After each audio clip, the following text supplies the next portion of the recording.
अयोध्या का राजा दशरथ शादी होने के कई साल बाद भी बच्चों का ना होना देख बहुत दुखी होते थे। उनको उत्तराधिकारी ना होने की चिंता बहुत थी।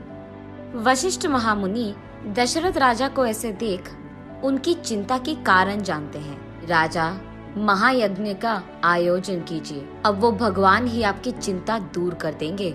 ये कहकर अगले ही दिन दशरथ राजा और वशिष्ठ मुनि मिलकर महायज्ञ का शुरुआत करते हैं। यज्ञ के दौरान एक शक्तिशाली आदमी प्रसाद लेकर उस यज्ञ की आग से बाहर आता है। इस प्रसाद को अपने 3 बीवियों में बांट दो। ये कहकर प्रसाद को दशरथ राजा के हाथ में देते हैं।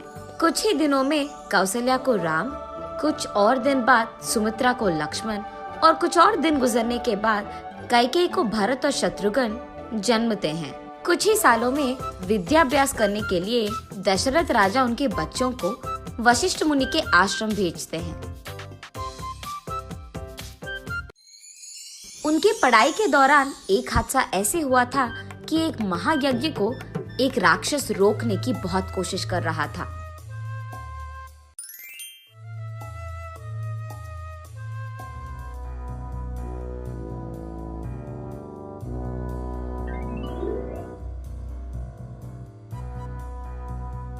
तब राम उसका ताकत और बुद्धि का इस्तेमाल करके उस राक्षस को खत्म कर देता है और यज्ञ के बीच कोई आपत्ति नहीं आने देता है। श्री राम की वीरता का वशिष्ठ महामुनि कदर करते हैं। दूसरी तरफ जनक महाराज सीता स्वयंवर के लिए डंडोरा पिटवाते हैं। ये जानकर राम के जन्मदिन के शुभ संदर्भ पे राम लक्ष्मण दोनों को सीता स्वयंवर ले जाते हैं। अत्यंत सुंदर सीता के लिए दूर दूर से राजाएं हाजिर होते हैं।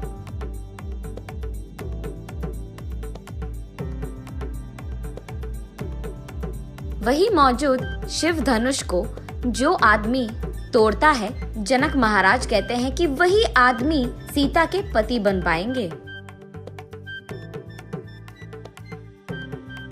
वही हाजिर बहुत सारे राजाएं उनकी अपनी अपनी ताकत का दिखावा करते हैं, लेकिन सारी कोशिश विफल होते हैं।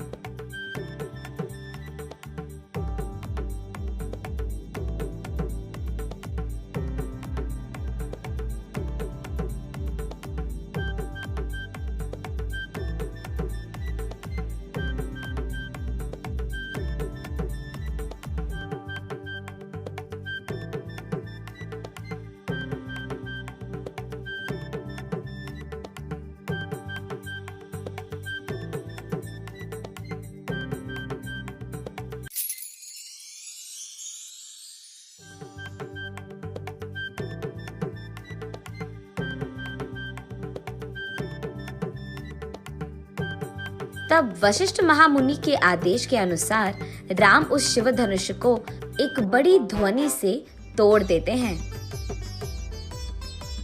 तब जनक महाराज सभी के आशीर्वाद से राम और सीता की शादी धूमधाम से करवाते हैं।